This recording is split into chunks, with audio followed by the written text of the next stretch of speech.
함께 만드는 언론 미디어 협동조합. 여기는 국민TV. 함께 만드는 언론 미디어 협동조합. 여기는 국민TV.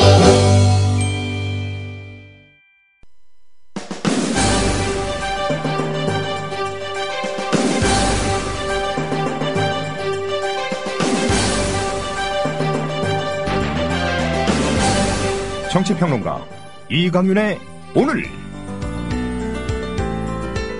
안녕하십니까, 이강윤입니다. 5월 26일 화요일 시작합니다.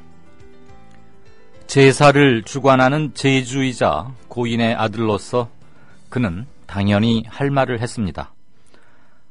남은 자들이 고인의 정신과 유지를 옹골차게 계승하지 못했으니 유족으로서 오죽하면 그렇게 일갈했겠습니까? 다만 물병이 아니라 승리로 응징해야 하지 않을까요? 이를테면 추모하러 온 사람 포위하고 모욕 주고 공격했다는 빌미를 주기 때문입니다. 되로 주고 말로 받는다면 또 한 번의 억울함입니다. 순간적 카타르시스는 줄지 모르지만 그건 말 그대로 순간적 후련함입니다. 길게 봐서는 현명하지 못합니다. 소구름으로 애써 삼키고 어금니 깨물며 철저히 승리를 준비해야 합니다. 잠시 후 시작합니다. 월간 다운로드 수 1000만, 팟캐스트계의 에이스 국민 라디오가 광고주를 찾습니다. 직접 찾아서 선택해 듣는 방송, 청취 몰입도가 높은 방송, 지상파 케이블 광고와 차원이 다릅니다. 부담 없는 가격, 소비자의 열띤 반응, 전혀 다른 광고의 블루오션을 경험해보십시오. 국민라디오 @gmail.com으로 문의해주시면 상세히 안내해드리겠습니다.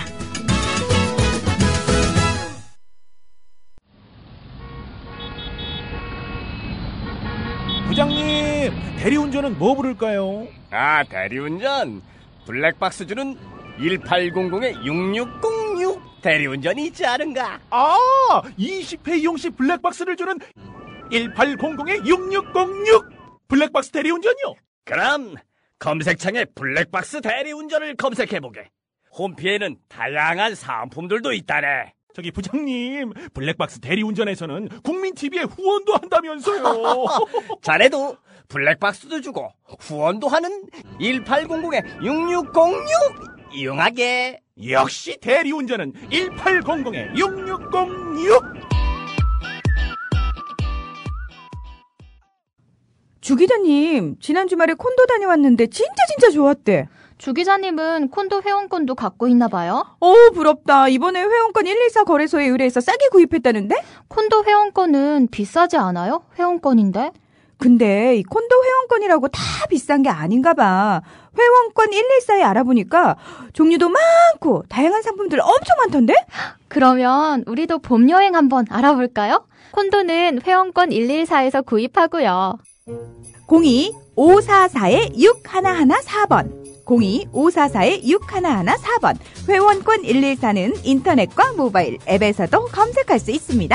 콘도 회원권 거래는 회원권 114 02-544-6114번으로 바로 전화해보세요. 네, 연휴였죠. 석가탄신일이 끼어서 월요일 같은 화요일입니다. 그나저나 어제 오늘 5월 하순에 폭염특보가 내렸다는 것은 저는 처음이 아닌가 싶습니다. 제가 미처 기상청 특보 이것을 다 검색해보진 못했는데 오늘 대구가 섭씨 34도, 서울이 30도, 30도 넘는 도시나 지역이 수두룩하더군요. 이건 아열대 기후라고 보기에는 너무 좀 이상한 게 아닌가 싶습니다. 뉴스 브리핑 듣겠습니다. 김효진 PD 어서 오십시오. 네, 안녕하세요. 안녕하세요. 자, 새누리당이 오늘 의원총회를 열고 공무원연금법 개정안 처리 과정에서 논란이 됐던 이른바 국민연금 소득 대체율 50% 그 문구를 뭘로 쓰느냐. 그래서 이거 가지고 말이 많다가 국회 통과도 한번 무산되고 하더니 여야가 잠정 합의를 했죠. 그걸 추인했다고요. 그렇습니다.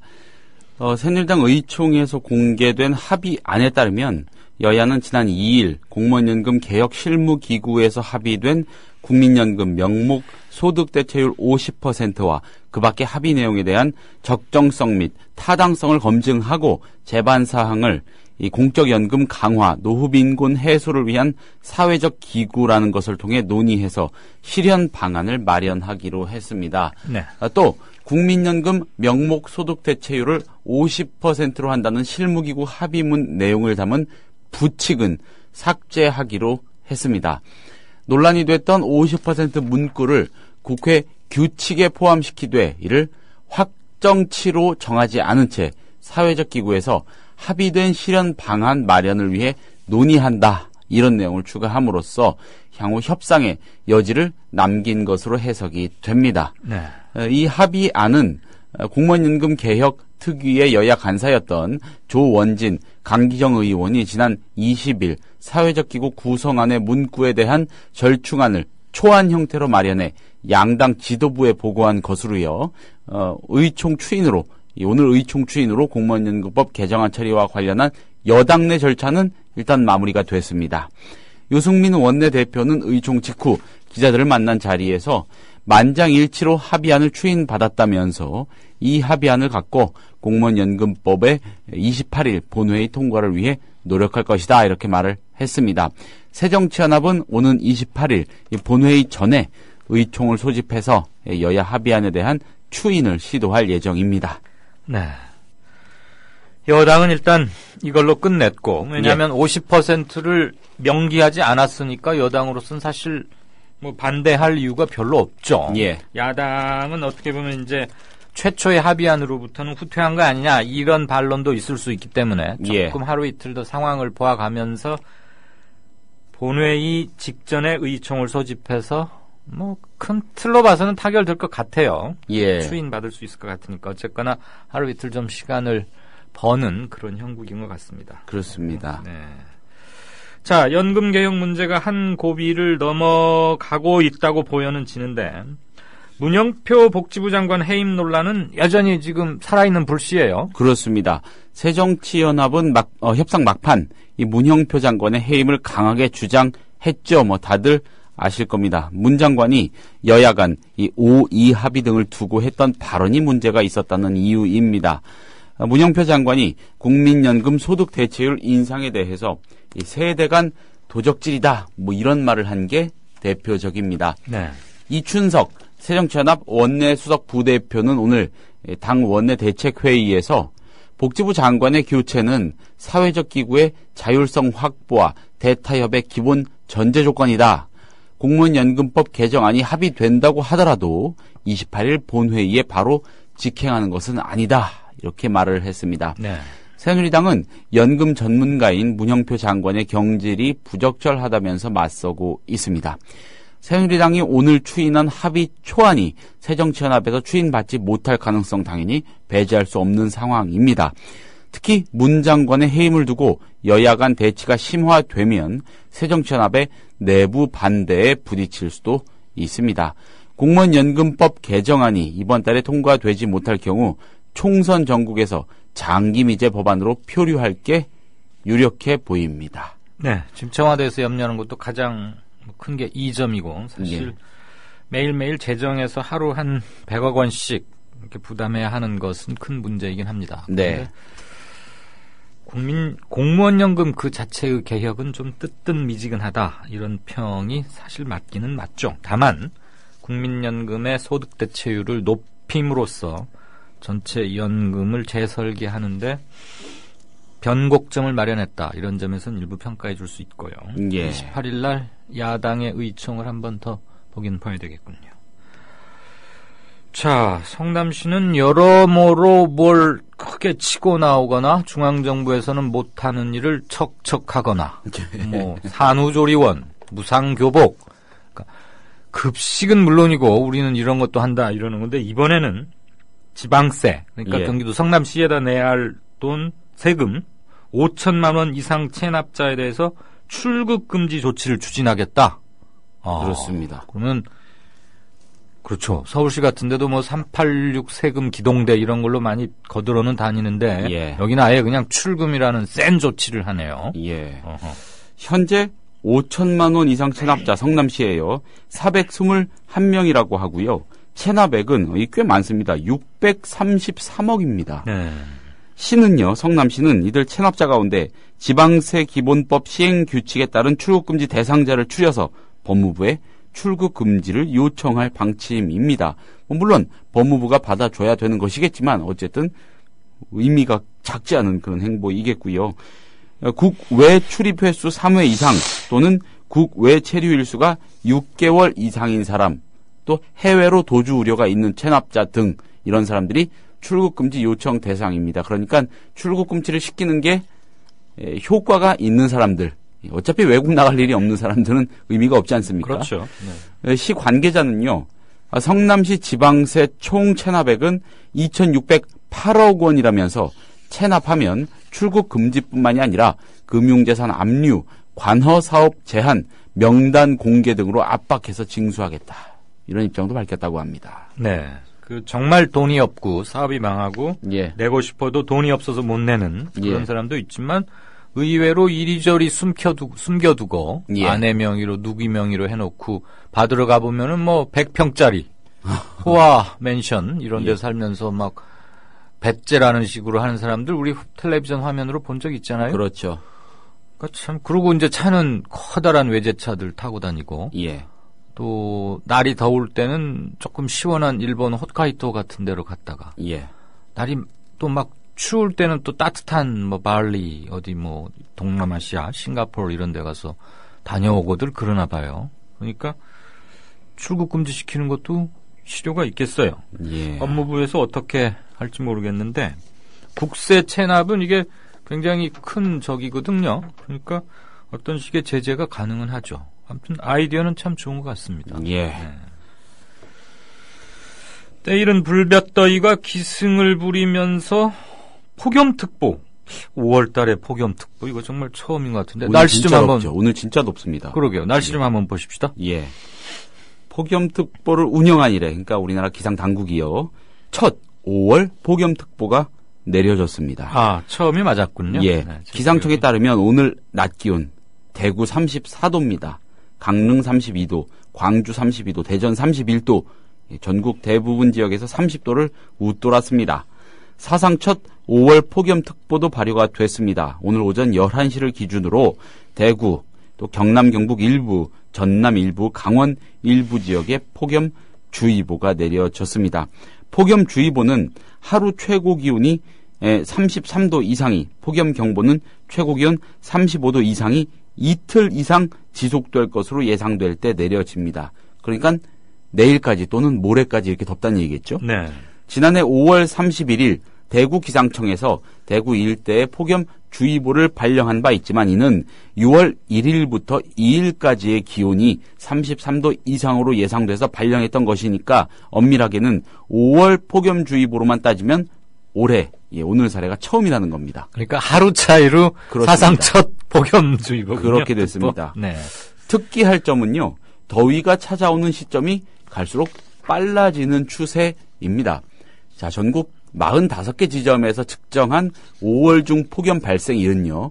2010년에서 2012년 사이에는 하루도 없었습니다. 그런데 2013년 0.2일로 또 작년에는 1.3일로 늘었습니다. 네. 예. 기상청은 지구온난화로 인해 우리나라 대도시의 평균 기온이 지난 100년간 무려 1.8도 올랐다면서 지난해의 경우 1월에서 11월 평균 기온이 평년보다 0.8도 높아 1973년 관측 이래 두 번째로 더웠다 이렇게 설명을 합니다. 네. 예. 작년이 그러니까 굉장히 더웠던 해군요. 예. 근데 올해도 지금 5월부터 이러니까 만만치 않거나 더 덥거나. 글쎄요. 예. 아열 때는 살짝 스치면서 열대 쪽으로 가는 일은 아니겠죠, 설마. 네. 자, 지난 5월 23일 토요일 노무현 전 대통령 서거 6주기 추도식 그 다음 날 뭐 계속 아직도 뉴스의 여진이 큽니다. 예.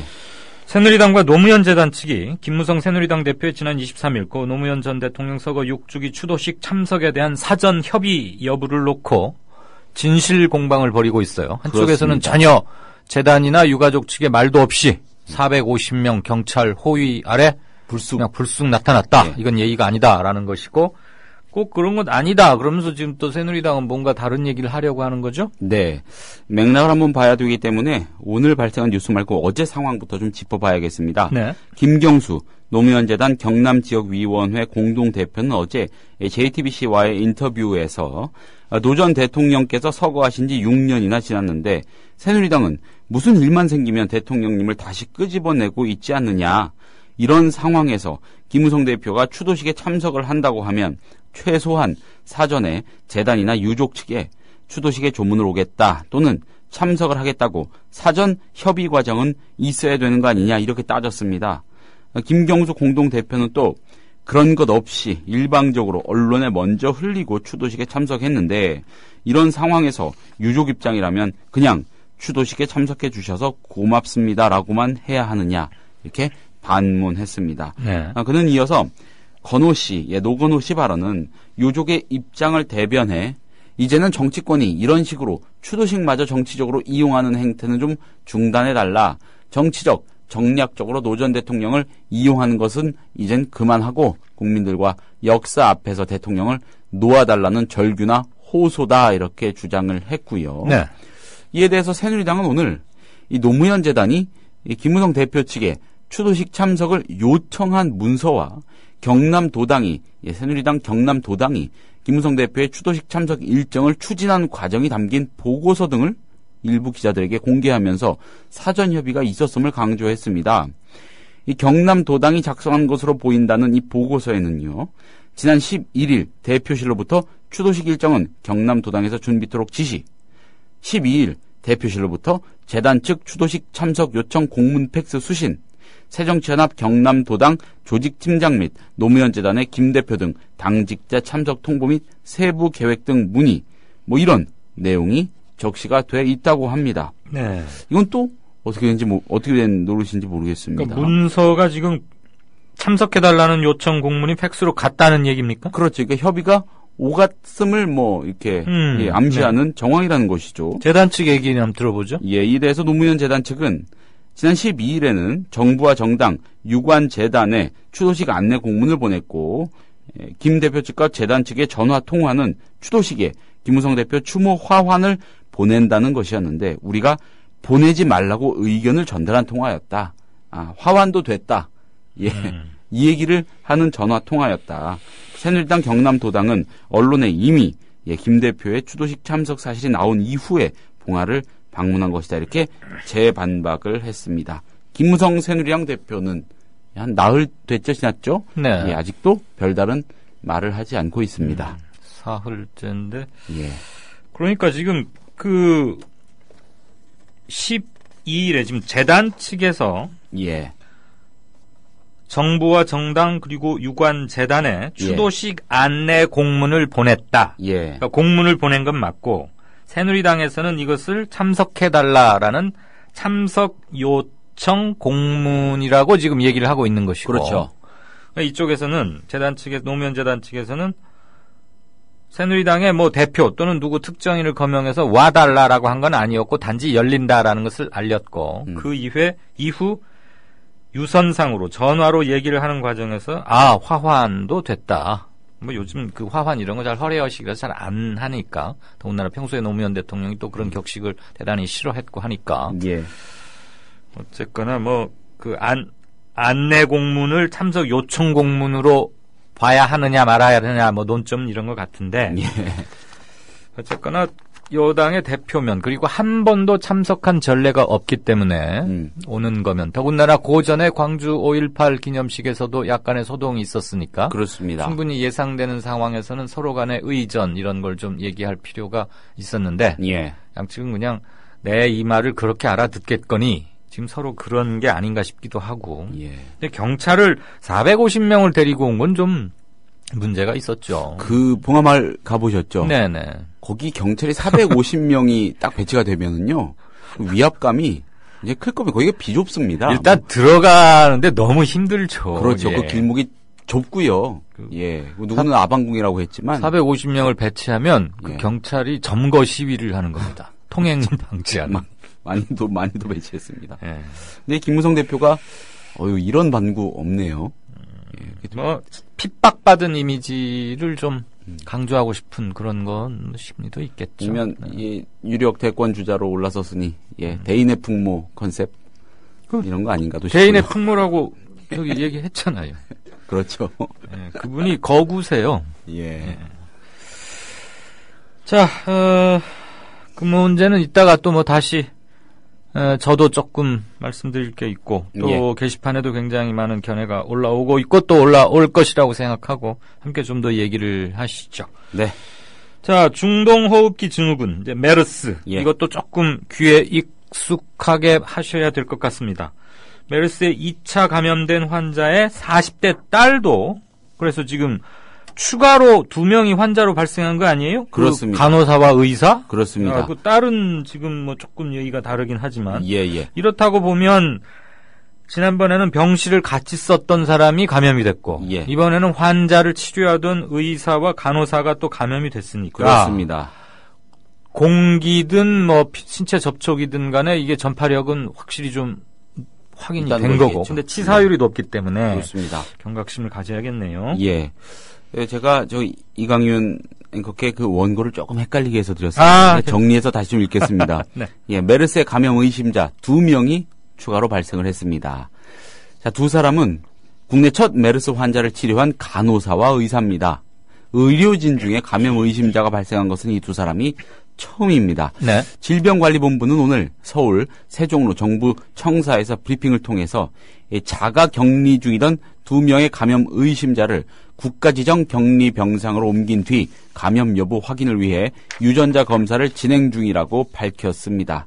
일종의 지금은 의증이란 얘기겠죠. 네. 두 사람 중 간호사는 국내 첫 메르스 환자인 68살 A씨가 방문했던 의원급 의료기관에서 환자 접수와 체혈, 주사 치료를 한 뒤 지난 22일부터 자가 격리 상태에 있었습니다. 하지만 고열과 근육통, 메스꺼움을 호소해서 감염 의심자가 됐고요. 감염 의심자로 추가된 2명 중 의사, 다른 한 명 간호사고요. 의사는 또 다른 의원급 의료기관을 찾은 A씨를 청진, 검진했습니다.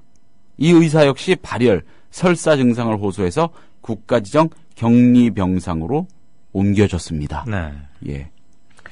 여기 청진만 해도 이 정도면은 우리가 지금 생각하고 상상하는 것보다 훨씬 그 전파 강도, 전염 강도 이런 게 센 게 아닌가 하고. 자, 4인 가구 기준으로 소득이 월 309만 원이 못 되면 갑작스러운 위기, 그러니까 뭐 일시적인 자금 흐름의 경색이다거나 뭐 그렇죠. 이런 거죠. 누가 집안에 큰 뭐 환자가 발생해서 큰 돈이 갑자기 든거나 이랬을 때 정부로부터 생계비나 의료비 등의 재정적 지원을 받을 수 있게 됐다고요. 네. 보건복지부는 이 긴급복지지원 대상자의 소득 기준을 최저생계비 120에서 150% 이하에서 이 185% 이하로 확대하는 내용을 담은 긴급복지지원법 시행령이 오늘 국무회의에서 의결이 됐다고 밝혔습니다. 그러니까 뭐 하루 이틀 사이에 시행이 되는 것이겠죠. 이제 관국 개시가 되고요.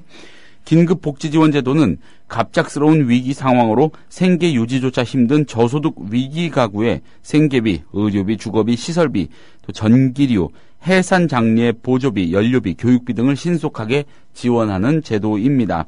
지원 대상자의 기준소득은 생계지원의 경우 최저생계비의 120% 이하, 생계지원 외의 긴급지원은 최저생계비의 150% 이하였지만 시행령이 개정되면서 올해 연말까지 모든 긴급복지지원에 대해서 최저생계비의 185% 이하로 완화된 기준이 적용됩니다. 더 많은 경우 혜택을 볼 수 있다는 것이겠죠. 이에 따라서 4인 가구 기준으로 생계지원 196만 원, 그 밖의 지원 245만 원 이하였던 지원 대상자의 소득 기준이 모두 309만 원 이하로 변경이 됩니다. 네. 사회복지제도 대상자 산정에 중위소득 개념이 도입됨에 따라서 내년부터는 다시 기준소득이 중위소득의 75% 이하로 변경이 됩니다. 이 중위소득은 모든 가구를 소득 순서대로 줄을 세웠을 때 정확히 중간에 있는 가구의 소득을 의미하는 그런 말입니다. 네.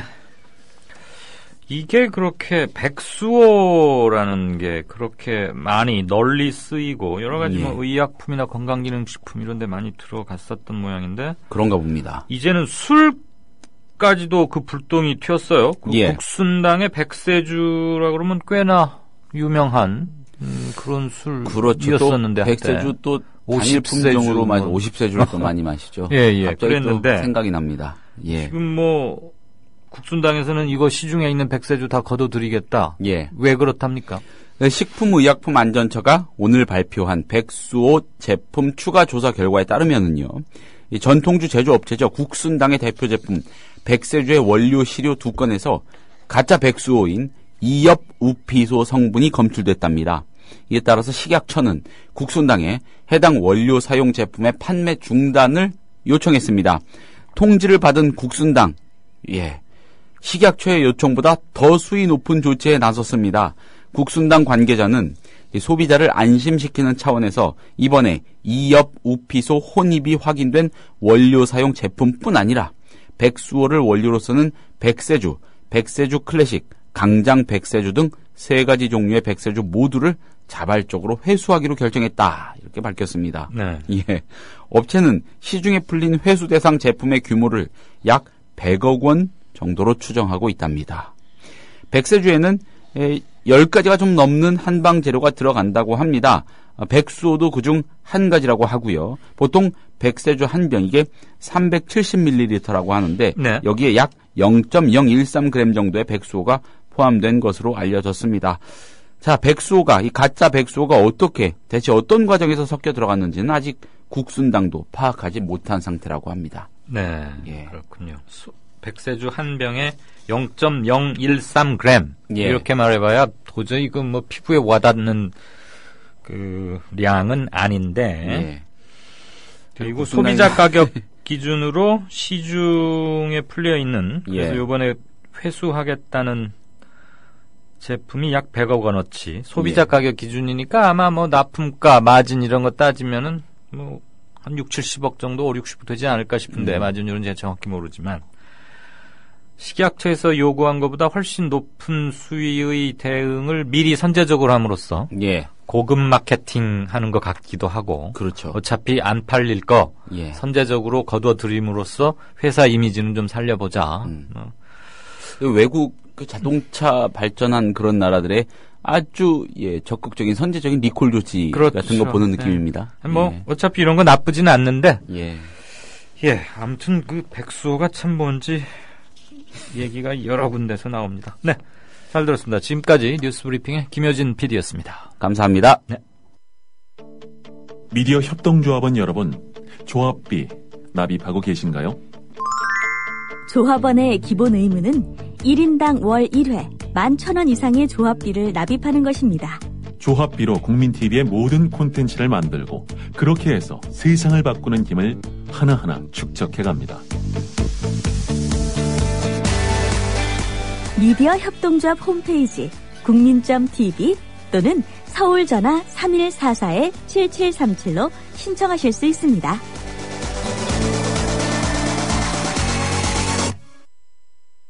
네, 4시 59분 막 들어왔습니다. 게시판을 좀 보고 다음 코너 넘어가죠. 설마 새정년의 박주선 의원은 아니시겠죠. 박주선입니다 라는 닉네임을 쓰시는 분. 정치적 논란을 떠나서 아버지를 잃은 아들 입장에서 아버지를 부관 참시하는 새누리당을 용서할 수 있을까요? 문제는 야당입니다. 김한길 체제부터 반응을 이해할 수 없어요. 이종걸 대표는 도대체 누구를 대변합니까? 왜 맨날 새누리당에 굽신거리나요? 우리가 모르는 뭔가 책 잡힌 게 있습니까? 야당이 맨날 그렇게 나약하게 나오니까 대놓고 오만방자한 짓을 하는 겁니다. 노무현의 추도식이지 김무성의 행사였습니까? 오죽하면 아들이 나섰겠습니까? 할아버지를 좀 배우세요. 할아버지라면 사안마다 강자에게 꼬리를 내렸을까요? 할아버지라 하면 어느 분을 이종걸 원내대표의 할아버지 이 말씀이시군요. 이회영, 이시영, 이 독립운동 하셨던 분들. 네. 아마 추모식을 쓰신다는 게 장례식으로 조금 순간 착각하신 것 같아서 제가 고쳐 읽었고요. 몇 개를 좀 더 보겠습니다. 해파리님, 노건호 씨가 추모식에서 한 말에 김무성이 눈 하나 깜짝할 것 같은가. 야권에서 하도 죽을 쓰고 질이 멸렬하니까 실망해서 나온 말일 것으로 본다. 보수 흉내 내는 것들은 예의나 격식에서 대접해 줘서는 안 된다고 생각한다. 진보나 야권은 진정한 자기 희생으로 지지자들의 희망을 결과로 내야 하는 책임이 있음을 직시해야 한다. 제발 이번만은 새정치연합이 말로 아닌 결과로 개혁을 이뤄야 시민들이 진정한 지지를 보낼 것이다. 반대하는 사람 하나하나가 개혁의 타겟이라고 생각한다. 그랬고요. 더불어살자님, 정상회담 회의록 무단 공개 등에 대한 사과 표명이 한 번도 없었다는 게 중요하지 왜 또 다른 것으로 물타기 하려고 합니까? 정말 미래를 위해서는 박근혜 대통령과 새누리당 그리고 수구 세력은 이 땅에서 영원히 쫓아내야 합니다. 그리고 박근혜가 깨끗하다고요? 영남대, 정수장학회 등은 자기가 벌어서 마련한 것인가요? 웃기지도 않습니다. 또 오늘 오후 기온을 올려주신 차 내에서 아마 차량에 있는 온도계 그걸 찍으신 것 같은데요. 그 사진을 보내주신 분도 계시고, KBM3452님은 무더위를 싹 날려버린 노건호 씨의 명연설이 감동을 줬습니다. 그런데 김무성은 추모제에 오면서 운동화를 신고 온 것과 경찰 450명을 거느리고 온 것은 극도로 예의 없는 무례한 오만한 것 아닌가요? 이랬고,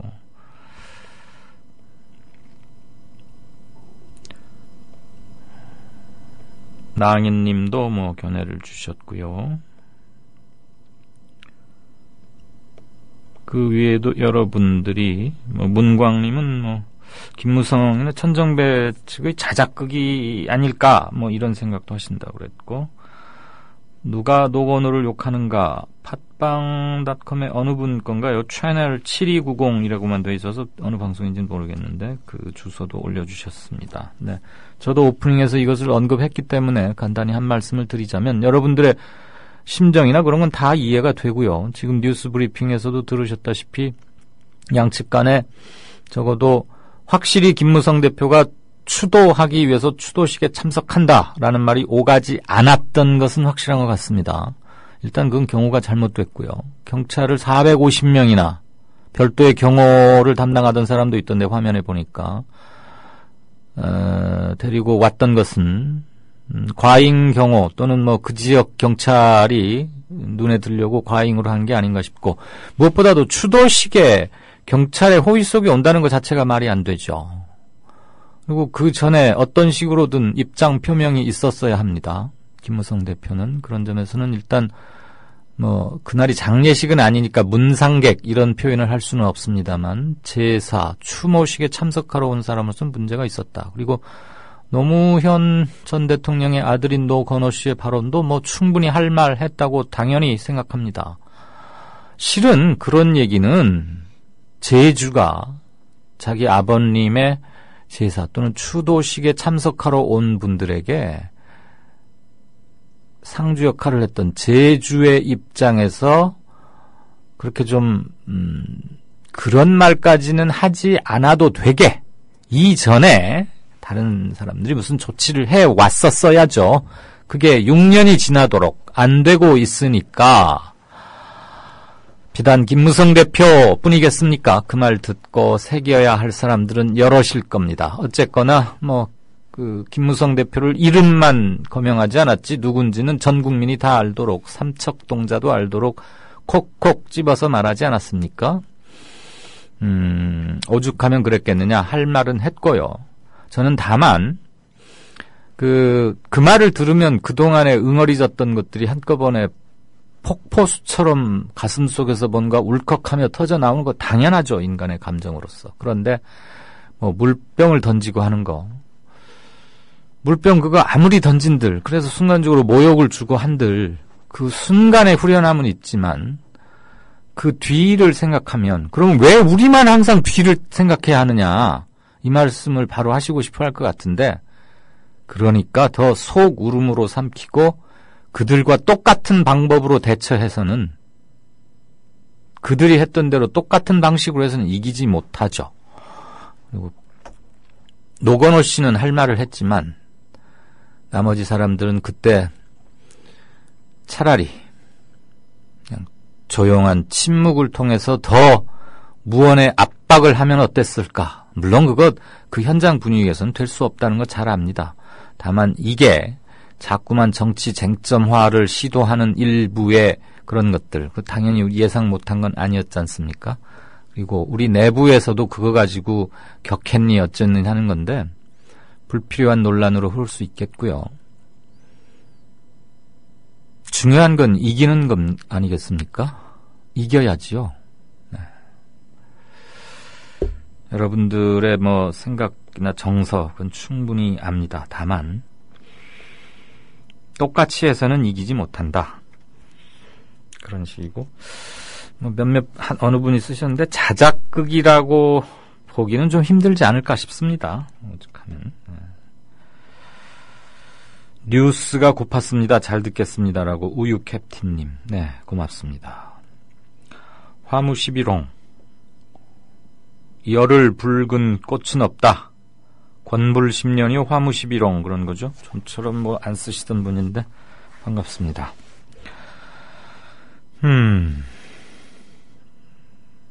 물잡이님. 아니죠. 그런 소리가 나오게 한 것은 빌미가 아닌가요? 일부 종편이 뭐라고 한다고 국민TV까지 그에 동의할 수는 없는 거죠. 오히려 평소 고인을 모욕하고 추모식에 배 내밀고 들어선 불안당에게 몽둥이를 들어서라도 예의를 가르쳐야 합니다. 국민TV가 동의했습니까? 동의하지 않았죠. 정확히 이해해 주셨으면 좋겠네요. 네. 그 자리에서 몽둥이를 들어서 예의를 가르치면 아주 살판이 나겠죠. 50, 60 몇 년간 모르는 예의 몽둥이 찜질한다고 가르쳐질까 싶기도 하고요. 그 순간의 몽둥이보다는 확실하게 제압하고 이기는 길을 생각하는 게 어떨까 제안을 드립니다. 일부 종편이 뭐라고 한다고 국민TV까지 그에 동의했던 것 분명히 아니라는 점은 명백히 말씀드립니다.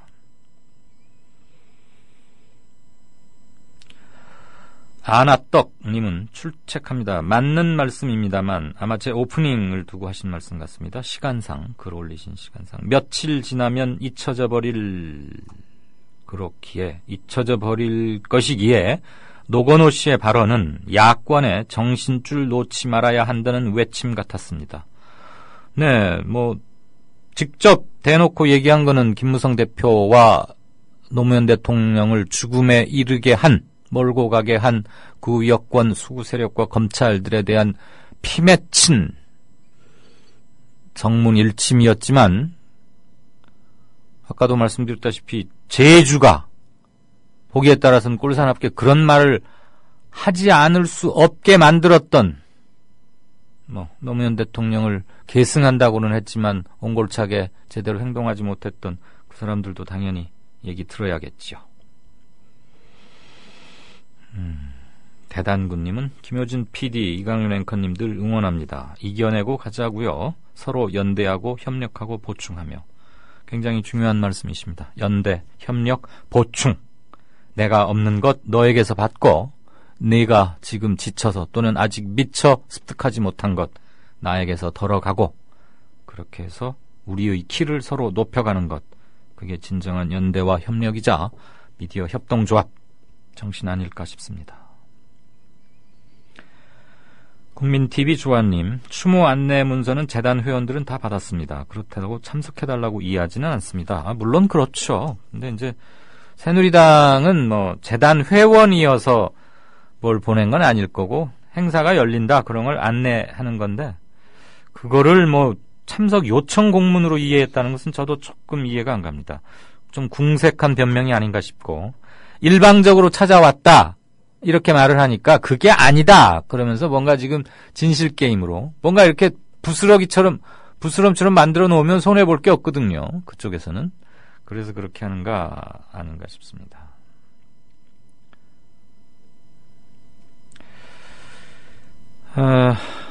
이거 와이로님 이강윤쌤 축하해주세요. 저 오늘 아침 11시경에 삼촌이 됐습니다. 이쁜 공주님이 태어났습니다. 행복한 하루입니다. 그러니까 첫 조카 아이고 건강하고 아주 피부색도 좋은 아이고 참 좋네요. 새 생명 좋은 계절에 태어났습니다. 축하드립니다. 건강하게 무럭무럭 잘 자라기를. 첫 조카가 보는 게 이렇게 예쁘고 그렇더군요. 그리고 이 자리를 빌어서 지난 5월 23일 토요일 6시부터 뒤풀이가 부산 북구에 있는 바보주막 화명점인가 하는 곳에서 부산엔 바보주막이 5군데인가 있다고 하더라고요. 그 시간까지 따지면 뭐 11시가 훨씬 넘는 시간까지 무려 약 5시간 반 정도 동안 대단히 많은 분께서 물론 그 노무현 전 대통령님 덕분이었습니다. 그날 그 6주기 추도식 봉화에서 추도식에 참석하시고 부산으로 넘어오신 분들이 대거 와주셔서 약 50명 육박하지 않았나 싶고요. 무엇보다도 경상도 분들 역시 화끈하고 대단하시더군요. 굉장히 인상 깊었습니다. 거센, 억센, 그러나 그 정이 담뿍 담긴 사투리로 이렇게 축하해 주시고 악수할 때 느껴지던 그 손마디의 힘 이런 것들 제가 과분한 대접을 받았고 별건 아니지만 제 강연이랄 거 없는데 경청해 주셔서 그리고 질문도 아주 매서웠고 좋은 얘기들이 많이 오갔습니다. 멀리 전주에서도 여러분이 오셨고요. 진주, 울산 그리고 돌콩이라는 닉네임을 쓰시는 분이 미국에서 오신 분이시더라고요. 6월 10일까지인가 한국에 체류하는데 짬을 내서 봉화마을 추도식에 갔다가 많이 피곤하실 텐데 제 북 콘서트에까지 와주셨습니다. 사인하면서 굉장히 울컥했습니다. 자신의 닉네임을 밝히면서 미국 유진인가 하는 도시 오레곤주에 거기 살고 계신다고 하시더군요. 감사했고 6월 10일인가 잘 또 사시는 곳으로 잘 돌아가셨으면 좋겠습니다. 이번 북 콘서트를 위해서 준비해 주신 부산의 여러 부산 미디어 협동조합 지회 여러 선생님들 분들 그리고 와주신 분들에게 다시 한번 정중하게 깊은 감사의 말씀을 드립니다. 고맙습니다. 자, 그리고 7송이 수선화 S 7 수선화 S 읽기 힘들어요 이분. 화날수록 머리를 차갑게 하자 생각하지만 정말 어렵죠. 네, 어렵죠. 어려우니까 하자 이렇게 말씀드린 겁니다. 보리수님, 노건호 씨가 행한 연설은 시의적절했습니다. 야당 못한 걸 아들이 했습니다. 추도식 자리가 더 좋았습니다. 비노의 친노 비난은 참 어처구니가 없습니다. 네.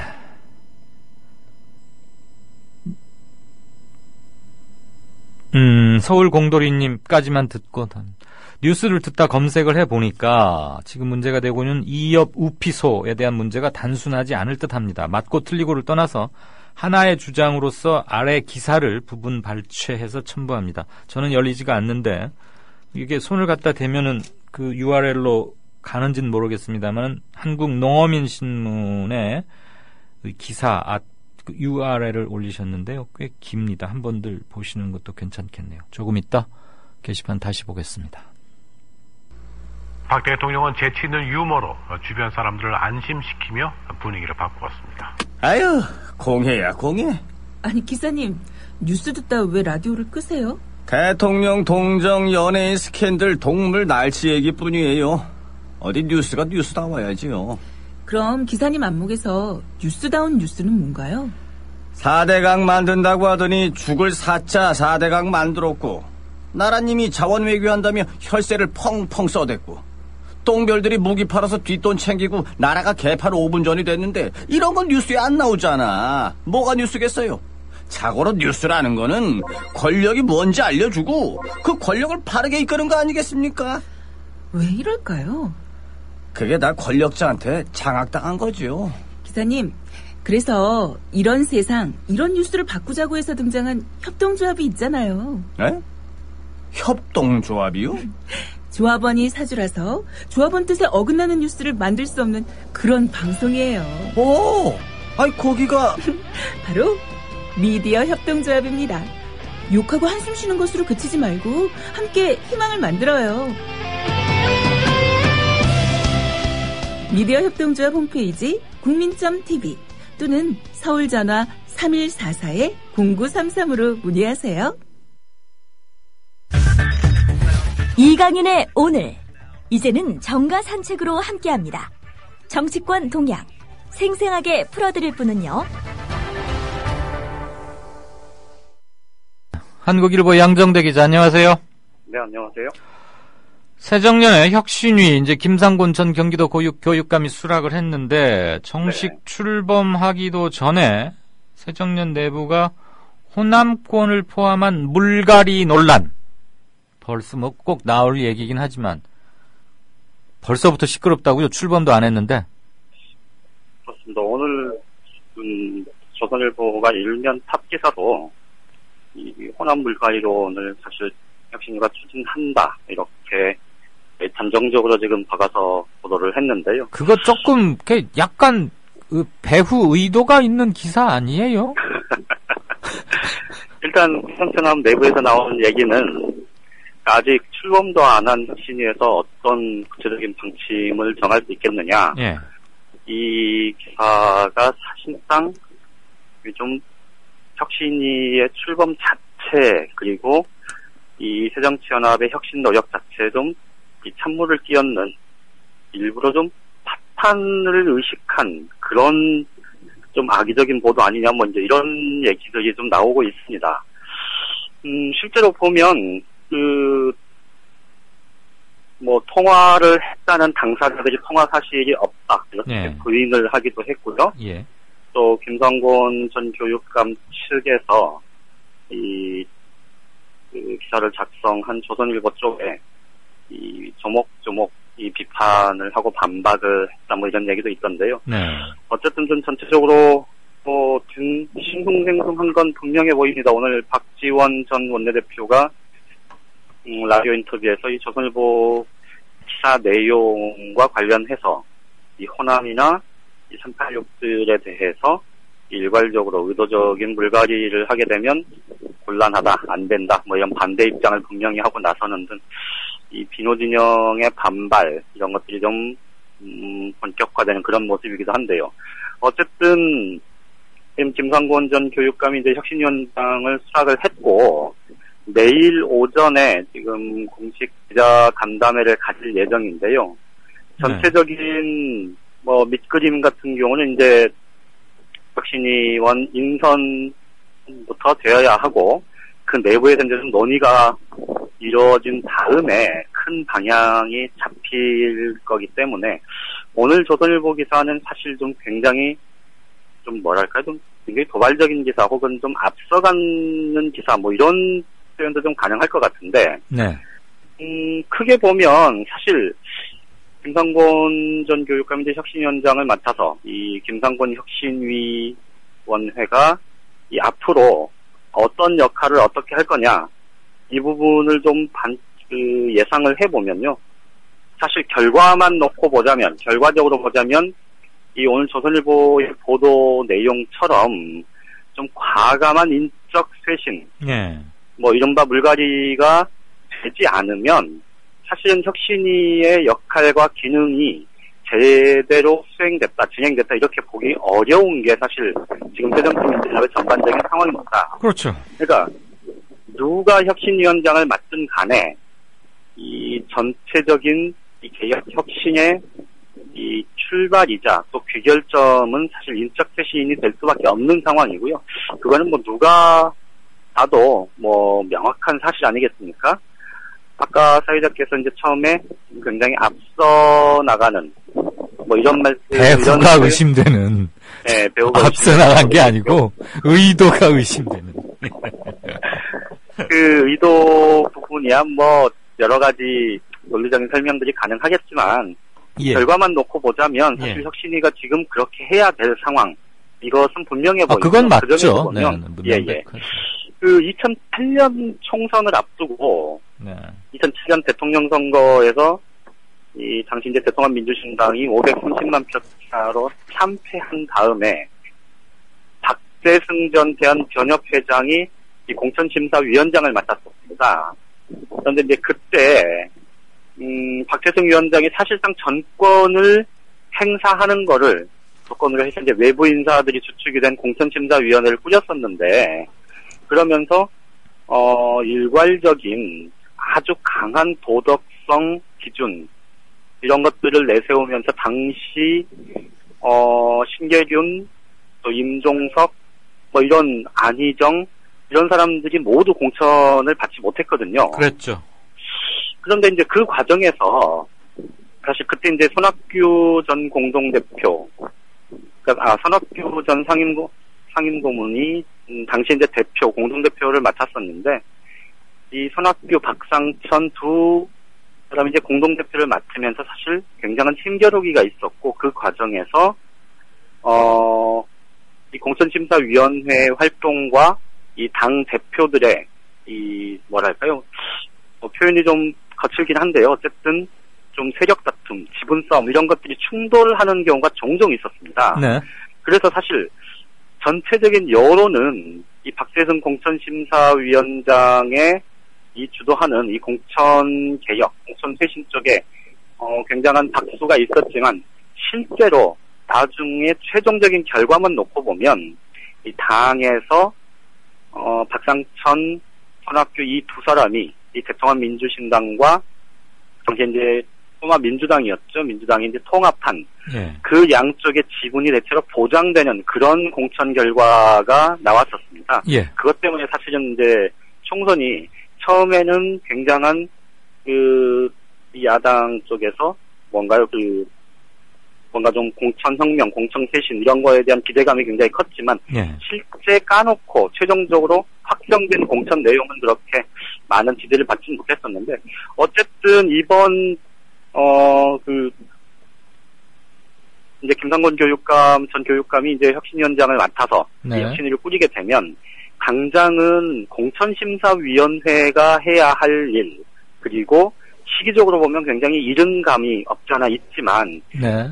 최종적으로 보면 이 김상곤 혁신위는 결국은 당시 박재승 공천심사위원회가 했던 것과 비슷한 수준 혹은 그 이상의 이 인적 쇄신 이것만이 지금의 새정치민주연합을 좀 새롭게 제 궤도에 올려놓을 수 있는 길이 아닌가 그렇게 생각이 듭니다. 조선일보가 친새정년으로 바뀌었나요? 논조가? 굉장히 염려해주고 혁신을 이렇게 하라라고 애정어리게 주문한 거는 아니죠?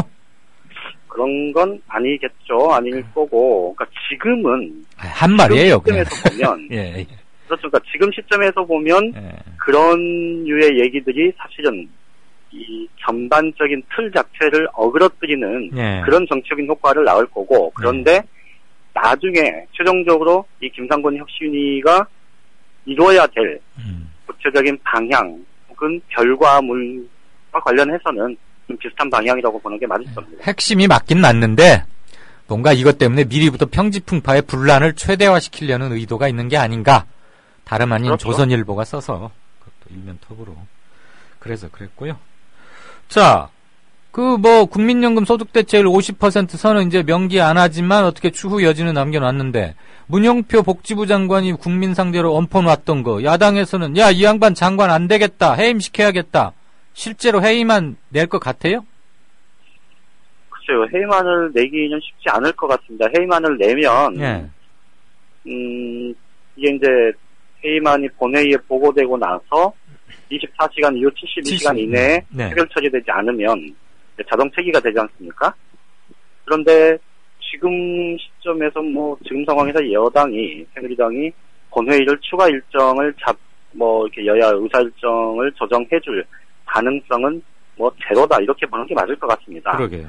그런데 이제 그것 때문에 사실은 야당이, 우리는 이만큼 했다라는 걸 보여주기 위해서 문영표 보건복지부 장관 해임 건의안을 낼 가능성도 전혀 없다고 말씀드릴 수는 없는데, 어쨌든 저는 지난번에 50% 명기안이 이제 5월 6일날 본회의에서 결국 그 명기 논란 때문에 이제 본회의에서 이제 처리가 되지 못했었고 이제 한 달을 끌었지 않습니까? 네.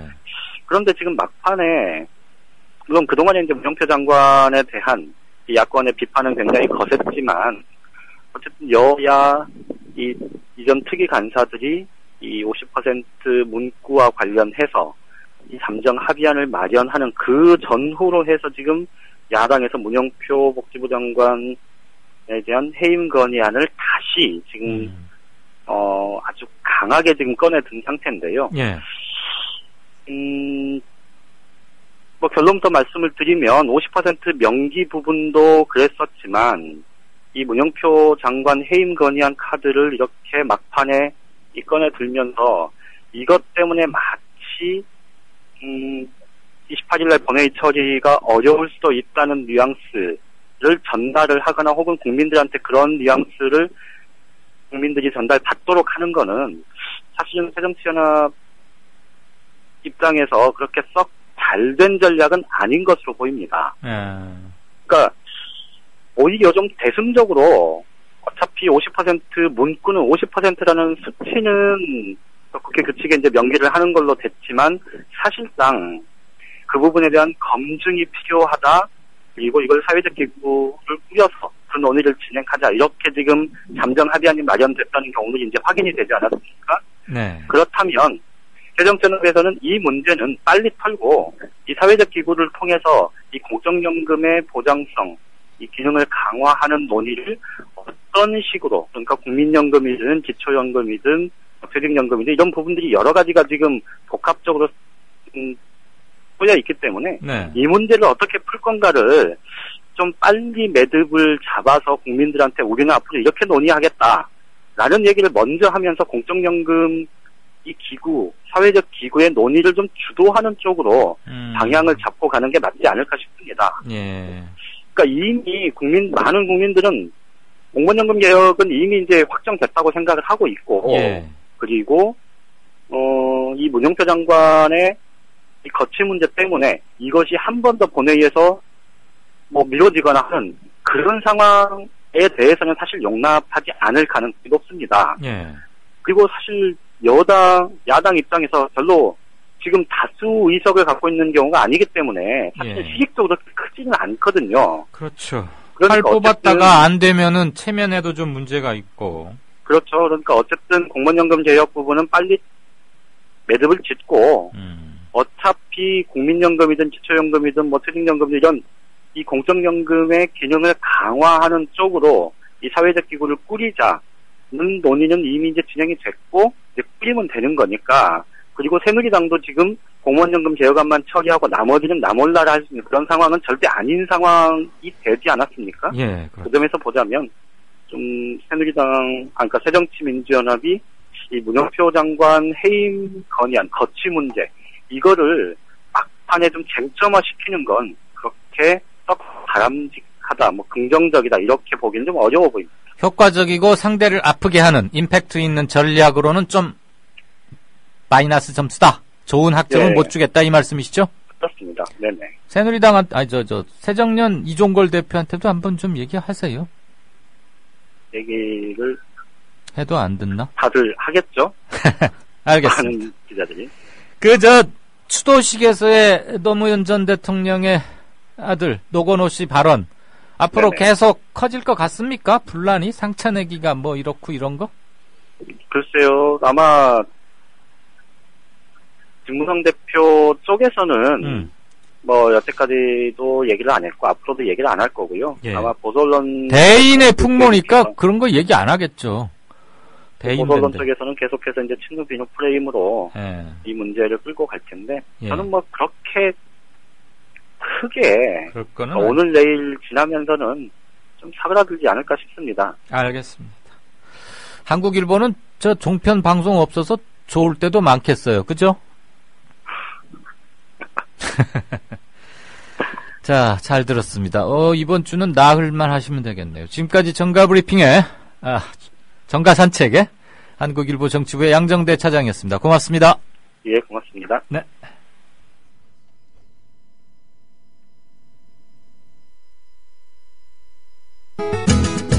월간 다운로드 수 1000만, 팟캐스트계의 에이스, 국민 라디오가 광고주를 찾습니다. 직접 찾아서 선택해 듣는 방송, 청취 몰입도가 높은 방송, 지상파 케이블 광고와 차원이 다릅니다. 부담 없는 가격, 소비자의 열띤 반응, 전혀 다른 광고의 블루오션을 경험해 보십시오. 국민라디오 @gmail.com으로 문의해 주시면 상세히 안내해 드리겠습니다.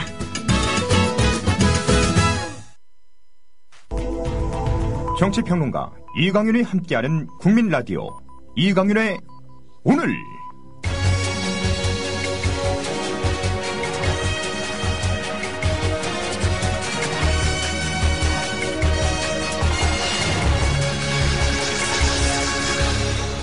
이강윤의 예리한 시각. 이제는 뉴스의 행과 간을 짚어냅니다. 네, 오늘 오후에 청와대가 국회에 황교안 총리 인준해달라라고 정식으로 공문 보냈습니다. 황교안 현 법무장관 그리고 총리 후보자에 대해서는 워낙 그동안 많이 다뤄왔고 굵직굵직한 사건 때문에 얘기를 해왔고, 초대 법무부 장관 이 정부의 초대 장관 그때도 인사청문회를 한 바가 있기 때문에 8가지 황교안 총리 후보자가 총리가 되어서는 안 되는 부적격 사유 8가지로 제가 한번 정리를 해서 말씀을 드리고자 합니다. 따로 행간을 위해서 기사 텍스트를 고르거나 그런 건 없습니다. 우선 첫째, 1번. 미스터 국가보안법이라는 별명답게 황교안 후보자가 쓴 책 국가보안법에 보면 국보법을 헌법보다 어쩌면 더 우위에 두고 있는 게 아닌가 하는 생각을 도저히 지울 수가 없습니다. 인권에 대한 검사라면 아무튼 기본적으로 그 공안통이건 특수통이건 무슨 통인가를 떠나서 검사는 기본적으로 인권 보호가 범죄 사실 규명과 함께 똑같은 무게로 중요합니다. 아니, 어떻게 보면 10명의 범인을 놓치더라도 1명의 인권을 소홀히 해서는 안 된다. 이게 검사의 제1준칙입니다. 국제인권법에 대한 배려나 정신이 부족한 건 말할 것도 없고요. 헌법보다 국가보안법을 더 우위에 두고 있는 게 아닌가 하는 생각을 지울 수 없습니다. 이것은 총리는 물론이려니와 검사로서도 부적합하다고 저는 생각합니다. 두 번째, 황교안 후보자는 법이나 이런 거에 관해서 책을 꽤 여러 권 썼는데요. 종교 관련도 하나 썼고, 집회 및 시위에 관한 법률 해설서, 집회 시위법 해설서라는 제목인데요. 그 책에서 4.19 혁명은 혼란이었다. 그리고 5.16 군사 쿠데타는 혁명이다. 이런 표현을 하고 있습니다. 대한민국 헌법 전문을 읽어보십시오. 헌법과 정면 배치되는 정반대의 생각을 굳게 가지고 있는 분입니다. 역시 총리로서는 물론이고 법 집행의 일선에 있고 기소 독점권을 갖고 있는 검사로서, 검사는 개개인이 다 국가기관이라는 거 아시죠? 서울 서부지검 몇 호 검사, 그 검사 몇 호실에 가면 바가무게도 있고 기마무게도 있고 2년마다 1년마다 이렇게 검사는 바뀌어가는 겁니다. 몇 호실 검사, 그게 하나가 개별적으로 독립적인 국가기관입니다. 황교안 후보자는 총리 후보자 수는 물론이고 검사로서도 역시 국가관의 문제가 있다고 봅니다. 우리 헌법의 전문에 있는 헌법 정신을 인정하지 않고 있기 때문입니다. 자, 그의 다른 저서 교회가 알아야 할 법 이야기라는 책이 있습니다. 노동법의 교회 적용을 거부하는 게 명백히 드러납니다. 이 책은 해고된 선교원의 유아 교사가 교회를 상대로 부당 해고 소송을 내서 이겼습니다. 대법원까지 가서 결국은 이겼어요. 교회에서 선교원에 근무하는 유아 담당 교사를 해고했는데 이 해고당한 교사가 부당한 해고다 이렇게 해가지고 1심 2심 가서 대법원에서도 최종적으로 교회가 아닌 교사의 손을 들어줬습니다. 이 책을 썼을 당시 황교안 후보자는 검사였습니다. 그는 현직 전도사이기도 합니다. 모 교회의. 그런데 그는 이 책에서 그 유아교사의 손을 들어준 대법원 판결이 부당하다 이렇게 비판하고 있습니다. 이유는 교회법 존중을 해야 한다라는 미명하에 헌법이 보장하고 있는 노동권을 부정한 겁니다. 그러니까 황교안 후보자는 4.19나 5.16에 대해서도 그리고 국가보안법과 헌법의 우위에 있어서도 그다음에 노동자의 권리 이거에 있어서도 헌법 정신을 다 위배합니다. 교회법이나 국가보안법을 더 우선한다는 얘기입니다. 다음 네 번째. 아니 어떻게 현직 검사가 대법원 판결 사법부에서 1, 2, 3심에서 다 이겨가지고 최종심에서도 난 것을 부당하다고 말할 수 있습니까? 왜 대법원이 저런 판결을 내렸는지를 새기고 법률 집행자로서 공부를 할 생각을 하지 않고요. 그럼 네 번째. 아시다시피 삼성 엑스파일 사건 때 도청을 한 사람들을 뭐라 그러고 도청된 내용에 나온 못된 짓 했던 사람들은 전혀 기소조차 하지 않았습니다. 돈 준 삼성 쪽 사람들은 기소조차 하지 않았고 그러니까 당연히 처벌이 불가능하죠.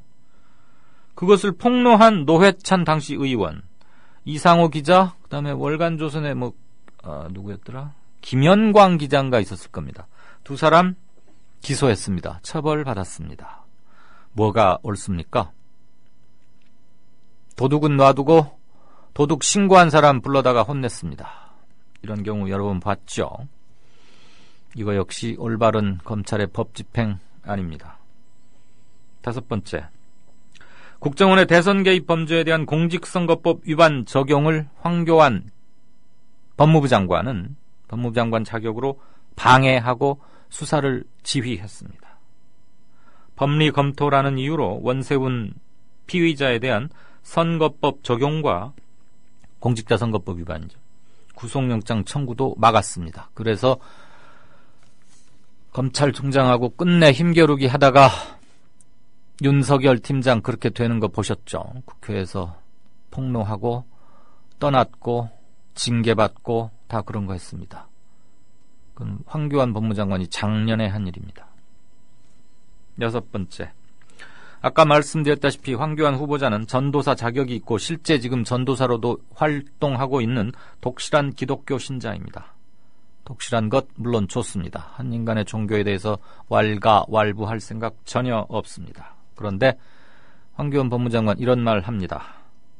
사법고시를 왜 일요일날 주일날 시험을 치느냐. 주일날은 하느님을 섬기고 다른 일은 하지 않고 오로지 교회에 가서 하느님을 섬겨야 되는데 왜 사법고시 같은 국가시험을 일요일날 치느냐. 평일날 보지.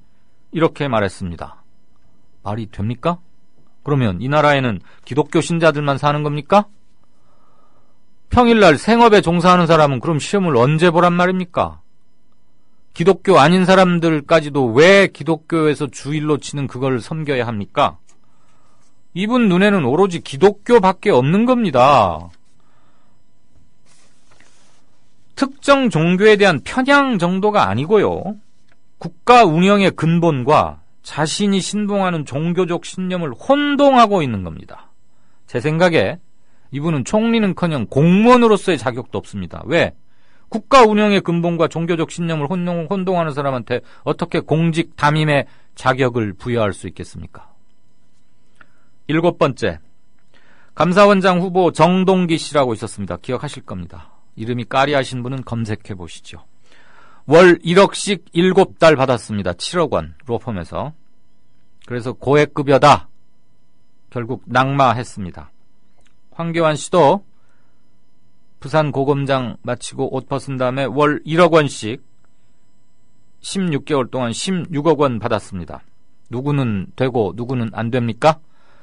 감사원장이 더 많은 더 청렴한 도덕적 기준을 요구합니까? 국무총리는 대통령 유고 시 대통령직을 승계하는 1순위입니다. 더 높은 도덕성이 요구되는 자리 맞습니다. 그리고 이게 문제됐을 때 지난 2012년 3월, 4월 법무부 장관 청문회 때 16개월 동안 16억 받은 거 가지고 말이 많아지니까 기부하겠다, 사회봉사활동한 데 쓰겠다, 좋은 데 쓰겠다라고 약속하고 넘어갔습니다. 그 뒤로 기부했는지 밝혀야 합니다. 아들한테 3억을 증여세를 안 내고 주었다는 이런 얘기는 안 하겠습니다. 그만.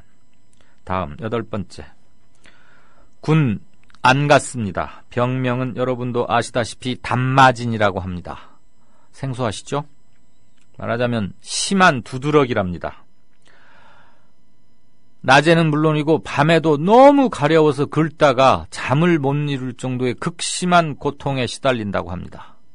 10년 동안 병역 대상자 365만 명 중에 이 담마진이라는 병으로 군대 면제를 받은 사람은 단 4명입니다. 91만 분의 1입니다. 로또 확률이 한 800만 분의 1쯤 되나요? 864만 분의 1인가 아마 그렇죠? 로또 1등 당첨 확률보다는 좀 작지만 91만 분의 1의 확률입니다. 대단합니다. 잠도 못 잘 정도로 가렵고 긁느라고 고통이 극심하고 일상생활도 어려운데 어떻게 사법시험은 군 면제 판정 받은 이듬해 턱하니 붙는지. 황교안 후보자는 천재 중에 천재 또는 초인적 능력의 소유자임은 분명해 보입니다. 천재라고 해서 곧바로 총리가 되어도 좋다는 뜻은 아닙니다. 이와 관련해서 황 후보자는 지난 1977년부터 17년간, 즉 1994년까지죠. 통원 치료를 받으면서 약을 복용했다고 해명하고 있습니다. 아시다시피 병원 진료 기록은 보관 시한이 10년밖에 되지 않습니다. 94년까지 받았다고 치고 지금 10년 넘었습니다. 제출할래야 제출할 진료 기록 없습니다. 확인할 길 없습니다. 10년 동안 365만 명 중에 딱 4명만 담마진으로 군대를 안 갔습니다. 그 중에 한 분이 황교안 후보자이고 턱하니 갑자기 나았나요? 사법시험에 됐습니다. 가려워서 긁느라고 잠도 못 잔다는데 공부는 어떻게 하셨는지 매우 궁금합니다. 이상 8가지를 간추리자면 황교안 현 법무장관에게 아직 사표 안 내고 있습니다. 황교안 현 법무장관에게는 교회법이 헌법보다 우선하고 국가보안법이 헌법보다 우선하는 게 아닌가 싶습니다. 강자를 옹호하고 반대자와 약자를 억압하는데 본인의 법률 지식을 써온 건 아닌지, 이런 사람이 국무총리가 돼도 좋은지 묻습니다. 이강래 뉴스 행간이었습니다. The American people realize that this cannot be made a fight. Our working thesis tonight is this quotation. If this fight against communism is made a fight between... 안녕하세요. 뉴스K 앵커 노지민입니다. 제 앵커석 옆에는 4명의 언론인 사진이 걸려 있습니다. 이 중 한 사람인 에드워드 머로우는 메카시즘의 광기를 끝낸 용감하고 양심적인 기자로 기록됩니다. 숨죽여 있던 미국의 지성을 일깨운 계기였습니다. 어느 누구는 뉴스 앵커가 특정한 주장을 펼치는 것이 점잖지 못하다고 지적합니다. 하지만 시시비비를 가리는 것은 언론인의 사명입니다. 뉴스K가 그 사명을 일깨우면서 한국 언론을 선도하겠습니다.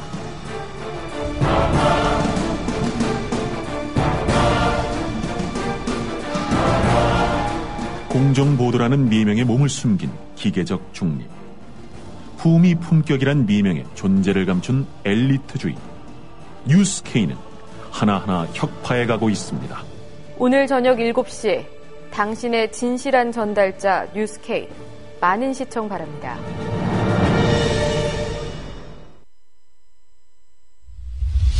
지금 여러분께서는 정치평론가 이강윤이 진행하는 이강윤의 오늘을 듣고 계십니다. 이강윤의 오늘은 팟캐스트 포털 팟빵에서 다시 들으실 수 있습니다. 의견과 건의가 있으시면 게시판에 남겨주세요. 네, 진짜 인터뷰입니다. 녹색연합의 황인철 평화생태팀장 연결해 있습니다. 4대강, 5대강 문제에 대해서 좀 새로운 사실이 나왔기 때문에 이 관련해서 얘기 나누겠습니다. 황 팀장님, 안녕하십니까? 예, 안녕하세요. 네, 안녕하세요. 정부가, 바로 질문 드리죠. 정부가 4대강에 섬진강을 추가해서 5대강의 천변에 광범 위한 개발 사업을 할 수 있도록 추진해 왔다는 게 대체 뭘 어떻게 하겠다는 겁니까? 이제 섬진강까지 넣어서 또 강 가지고 뭐 하겠다는 얘기입니까? 네. 이번에 그 국토부 용역을 받아서 한국기술연구원이 작성한 보고서가 이번에 공개가 되었죠. 네. 여기를 보면 기존의 4대강 외 섬진강까지 포함해서 수변의 침수지구를 확대하고 여기에 각종 위락시설이 들어갈 수 있도록 한다는 겁니다. 네. 이게 지구가 어떤 거냐면 현재 이제 하천변에는 보전지구, 보건지구, 침수지구로 구분이 되어 있는데요. 이번 보고서에 따르면 보건지구를 없애고 일부는 보전지구에 일부는 침수지구로 편입을 한다라는 것입니다. 근데 이 개념을 보게 되면 보전지구와 보건지구가 일종의 생태계를 보호하는 형태의 하나의 카테고리로 묶이는 건데 네. 결국 보건지구를 없애면서 침수지구, 말 그대로 여러 가지 개발이 가능한 지역이 결과적으로 늘어난다는 것이죠. 예. 그러면 정부 지금 구상대로라면 네네. 개발이 가능한 친수지구 면적이 얼마나 어느 정도 늘어납니까? 일테면 뭐 여의도 몇 배 이런 식으로 좀 비유를 해주시면 좋겠는데. 그 면적으로 보다는 퍼센테이지로 지금 설명을 드리겠는데요. 전체적으로는 24%, 현재는 24% 정도 되는데 전체적으로 37%로 늘어나게 되는 거고요. 네. 한강하고 영산강은 약간 이 침수지구가 줄어드는 대신 낙동강, 금강, 섬진강이 많은 비율로 늘어나게 됩니다. 네. 그러면 그 퍼센트라고 하니까 우리가 잘 다 와닿지를 않아서. 예.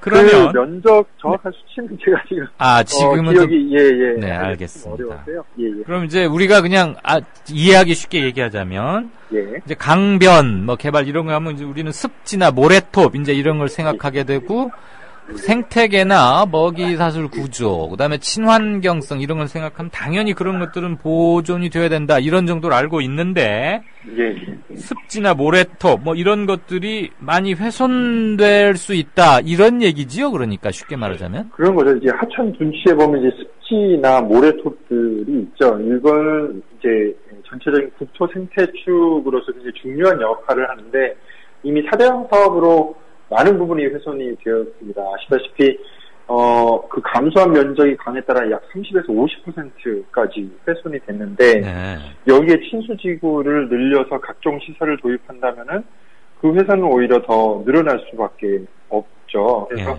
얼마 전에 이제 환경부가 생물다양성의 날과 습지날 기념행사를 같이 진행을 했습니다. 환경부 장관이 나와서 이 습지 보존이 얼마나 중요한지를 막 강조를 했는데 한편에서는 정부 한쪽에서는 이렇게 습지 생태계를 추가로 위협하는 이 계획들을 지금 추진하고 있다는 것이고 환경부 말에 따르면은 본인들도 들어본 적이 없다 이렇게까지 나오고 있는 것은 아주 국토부가 잘못하고 있는 거다 이렇게 이야기할 수 있겠습니다. 그 강변에 시멘트하고 뭐 보호 막고 이런 것들 영 고기 사는데도 별 좋지 않고 상류로 그렇죠. 가는 것도 막고 물이 깨끗해지지도 않는다고 그래서 다시 돈 그 공사비보다 더 많이 들여서 철거하고 이래야 한다는데 왜 또 섬진강까지 넣어서 이렇게 하겠다는 겁니까?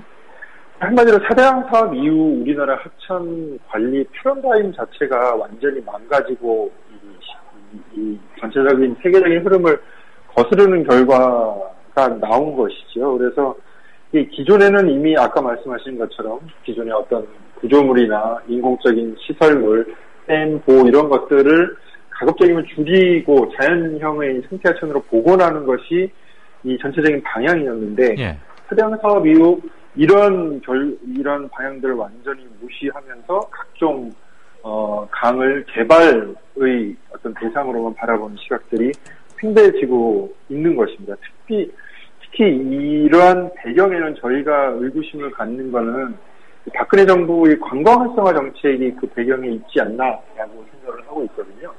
박근혜 정부가 이 규제 완화를 관광 활성화를 이유로 이제 각종 규제 완화를 정책을 펴고 있고 특히 이런 것들이 기존의 하청과 산지에 굉장히 환경에 위협이 되고 있는 상황인데 네. 국토부도 그러한 맥락 속에서 이번에 이런 각종 관광시설을 하천변에 넣을 수 있는 이런 계획을 세운 게 아닌가 저희 의구심을 갖고 있습니다.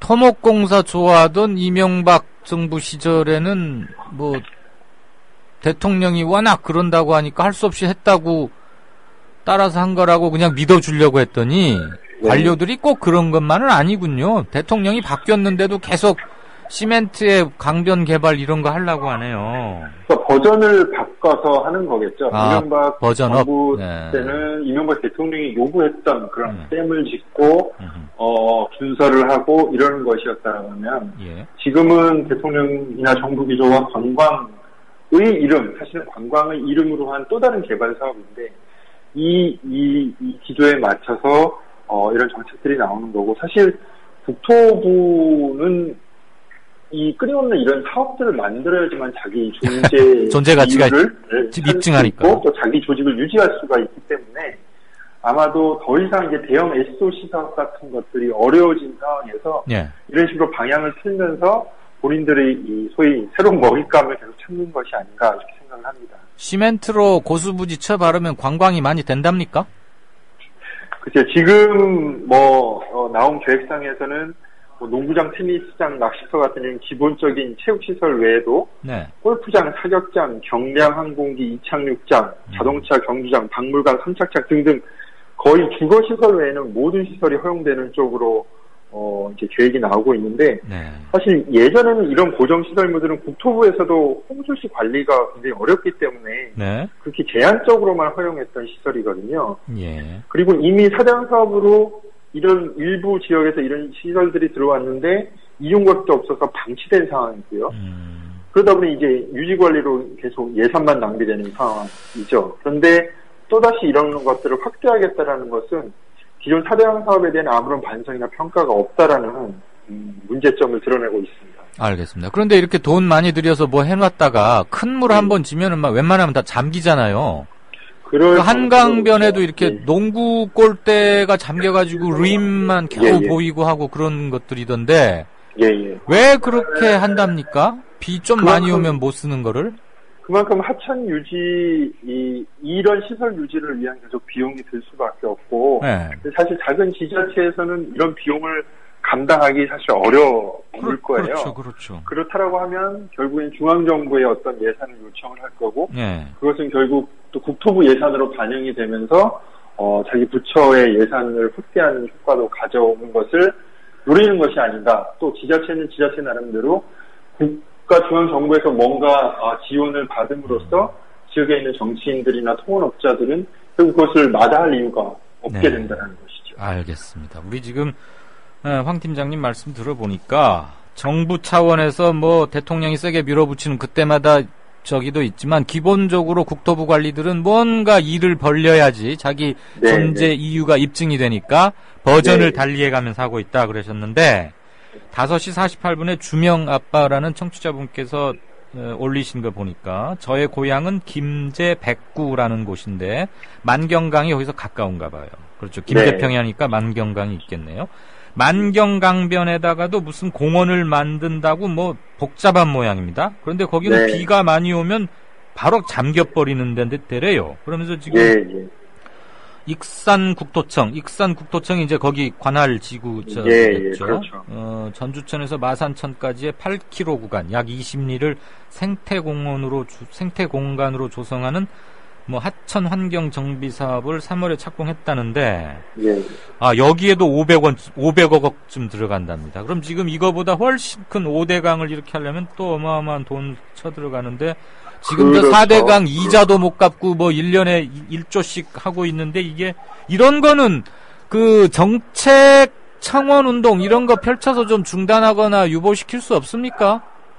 뭐 여러 가지 방법을 써야 되겠죠. 이게 방금 아까 그 어떤 청취자도 남기셨지만 지금 이게 큰 줄기의 이 4대강 플러스 뭐 섬진강만이 아니라 각종 그거보다 작은 지천에까지 이런 미니 4대강 사업을 이미 국토부가 시작한 곳이 굉장히 많습니다. 그러니까 말 그대로 거기도 보호 짓고 거기도 준설하고 주변에 공원 만드는 사업들이거든요. 예. 근데 이게 이 4대강 이 사업이 아직도 끝나지 않았다 이렇게 말씀드릴 수 있습니다. 각 지천으로 확대가 되고 있고 네. 또 이런 식으로 수변 개발로 계속 이어지고 있는 것이죠. 그러니까 이 남은 하천마저 오히려 지금은 어떻게 잘 보존하고 또 복원할 것인가를 논의를 해야 될 시점에 네. 국토부가 이런 식으로 나오는 것은 매우 잘못되어 있다. 특히 4대강 조사평가위원회, 국무총리실 산하는 4대강 조사평가위원회가 작년 말에 네. 조사 결과를 내면서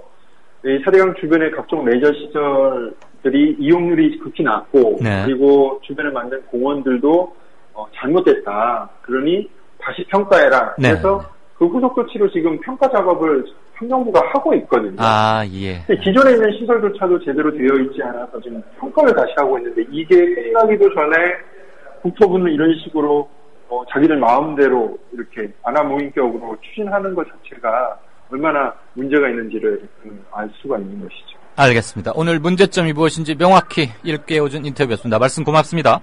네, 고맙습니다. 지금까지 녹색연합의 황인철 평화생태팀장이었습니다. 공갈, 막말 논란 끝에 당 윤리위원회 제소됐었죠. 새정치민주연합 정청래 최고위원에 대해서 오늘 당직 자격정지 1년, 당원 자격정지가 아니고요. 당직 자격정지 1년 처분이 내려졌습니다. 그래서 앞으로 1년간 정확히 한 11개월쯤 되겠네요. 최고위원 그리고 지역위원장 같은 당직은 정지됩니다. 그렇지만 내년 총선에 새정치연합 당적은 갖고 출마할 수 있습니다. 그러니까 당원 자격은 유지가 된다는 점은 다시 한번 말씀을 드립니다. 약간의 논란은 또 예상이 되는군요. 그리고 한 가지 더요. 헌법재판소가 오는 28일, 그러니까 모레가 되겠습니다. 오후에 전교조의 합법노조 인정 여부에 대해서 선고를 하기로 했습니다. 이것은 전교조의 명운에 굉장히 중요한 사안입니다. 1심에서는 법외 노조로 판결이 내려졌다가 2심에서 뒤집혀졌는데 이거에 대해서 헌재가 최종적으로 결정을 하겠다는 겁니다. 교원노조법 2조에 따르면 교원은 초중고에 재직 중인 교사를 의미하고 해직자는 중앙노동위원회 재심 판정이 있을 때까지만 교원으로 간주됩니다. 지금 그 해고 노동자를 전교조 두고 있기 때문에 정부 하느냐 마느냐가 달린 대단히 중요한 판결이 또 이틀 앞으로 다가왔는데 헌재의 보수화 여부를 가늠해 볼 수 있는 또 하나의 중대 사안입니다. 이강윤의 오늘이 준비한 순서는 여기까지입니다. 들어주셔서 대단히 감사합니다. 내일 오후 4시 반에 다시 뵙겠습니다.